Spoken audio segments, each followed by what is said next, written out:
Hi you guys, it's April from April and Davy, and today I wanted to talk to you guys a little bit about our feeding routine and just kind of how I do things with my kids. A lot of you have been asking about if we have a schedule or how I got her to sleep through the night, because she's pretty much sleeping through the night. She'll definitely do like a 6-hour stretch every night, but most of the time I can get her to do a 7 to 9 hour stretch. So for me, that's sleeping through the night at this age because they're so little. And all of my kids by 9 weeks have done that. By the age of 9 weeks, they've all been able to sleep pretty much through the night. They've been good sleepers. And I don't know if that's just genetics or if it's something that I'm doing. But I thought that I would make this video just in case it is something that I'm doing. Because really, I don't know. I think that the whole parenting thing is a guessing game, sadly. We can get good tips and do our best, but we really are. Most of us are trying our very best to do what's right and the best for our kids.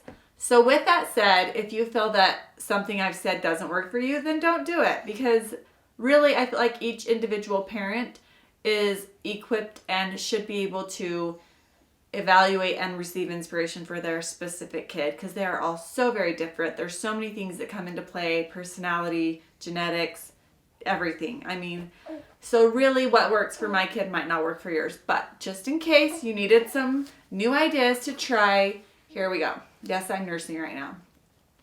Let's see, she needs to burp. Okay. Here's the little schedule that I try to keep with my kids. I'm not super strict on it, obviously, because I have 5 kids. Even with my first, I feel like with my first I was a little bit more on top of things as far as like watching the clock and writing down like a schedule of his feeding schedule that day.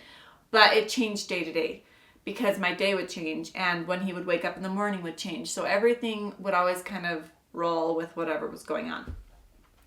And so that was my first tip, is to not be so stuck to one schedule that it drives you crazy and that you stress about it. You need to think enough about it to make sure that they're getting enough food and sleep or whatever, but not obsess over it to where it's driving you crazy. So that's my first tip. Second of all, what I would do is I followed a pattern that I read it in the Baby Wise book, and I read that book and I did not agree with everything in it. It felt a little bit too extreme for me personally, but I did like the pattern that it outlined in the book of the eat, awake, then sleep pattern. So when I feed my babies, you can see that she just woke up from a nap and then I fed her, then I burped her, and then I try to play with them and have some awake time, or put them in a bouncer or in the swing, and we like let the kids hold her right after I nurse her and just kind of play with her for a few 30 minutes, whatever, until she seems like she's fussy or tired again. At that point, I would wrap her up, swaddle her, and lay her down in her crib and let her fall asleep on her own, which at that point, all of my babies have been so tired from being played with that they'll just naturally fall asleep while I'm holding them, or they actually want to be put down. They're kind of just like, put me down, I'm tired. So my kids, that's how they've reacted, is I lay them down, I walk away, they just close their eyes and drift off on their own. If they were crying, obviously I would assess the situation and either feed them or hold them or whatever. I just kind of listen to what they're doing. But that's kind of been the pattern, is feed them, play with them, have awake time, and then let them fall asleep on their own. And then at that point, they usually would sleep for a good 2 or 3 hour stretch when they're little, like 2 hours, and that's great. So if they would sleep longer than 2 hours when they were like in the first 2 to 3 months of life, I would wake them up after their 2 hour nap because they need to eat again. And newborns don't stay awake very often anyway, so that's what I would do. And during the daytime, I wouldn't let my newborn sleep longer than 2 hours at a time, just because they need to get that nutrition. And also, they need to be able to get into that deeper sleep to grow, but I don't want them to get that deep sleep growing stage during the day. I want them to crave that and get it at night. So I would make sure that I was waking them up for every 2 hours to feed them. And even if I had to strip them naked and wipe them down with baby wipes to keep them awake while I fed them when they were teeny, I would like kind of do whatever I could, tickle their feet, get their hair wet, give them a bath. Like, I just needed to keep them awake long enough to eat, which is a struggle sometimes, especially if they're like little when they're born, because they have a harder time staying awake.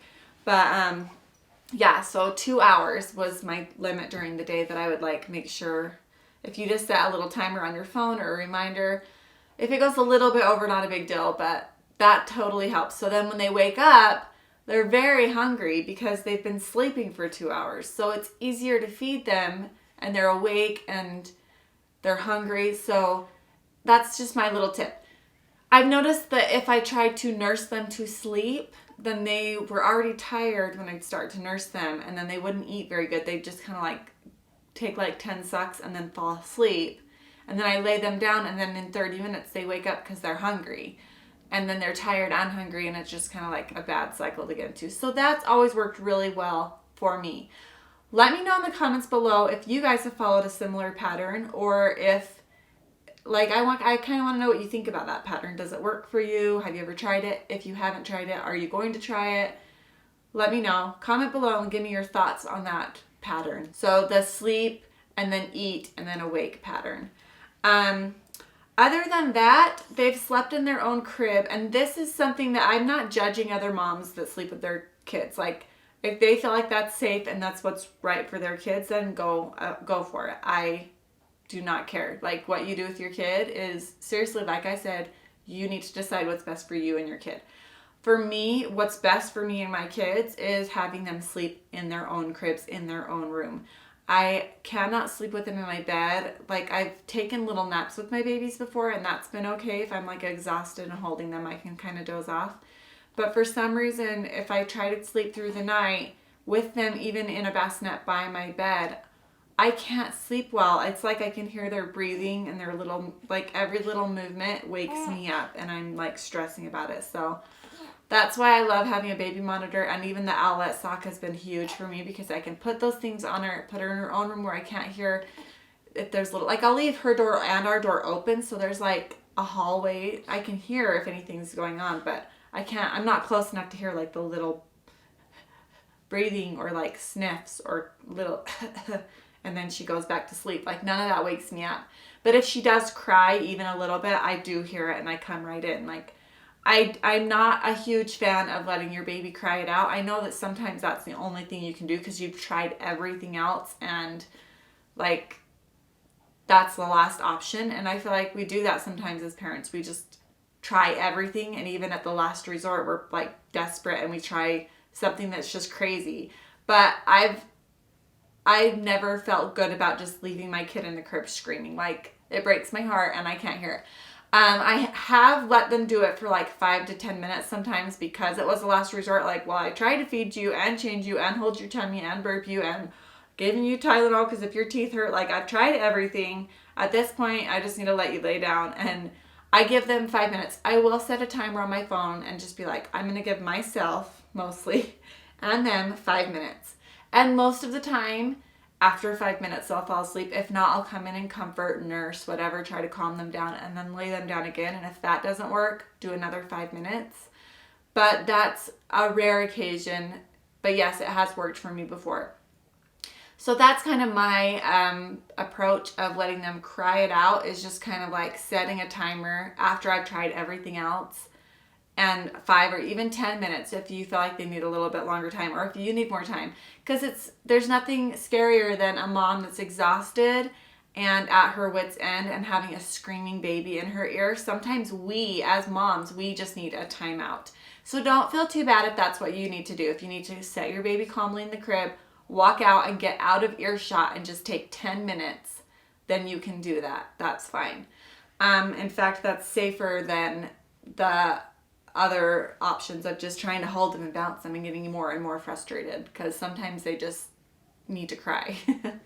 So those are my tips, you guys. I hope this helped you, and I hope that you guys can relate, because mom life is not always easy, but it is very rewarding, and I seriously feel so very blessed to be able to have these 5 children. I love every single one of them. Each one of them is unique and has their own personality, and I'm loving getting to know this little girl. She has been such a blessing, and she's super sweet.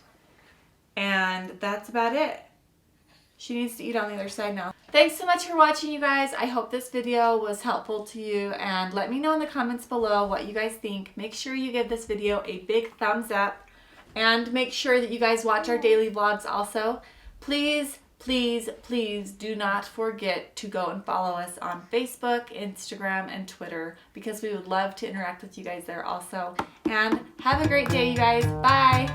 Say bye. Bye.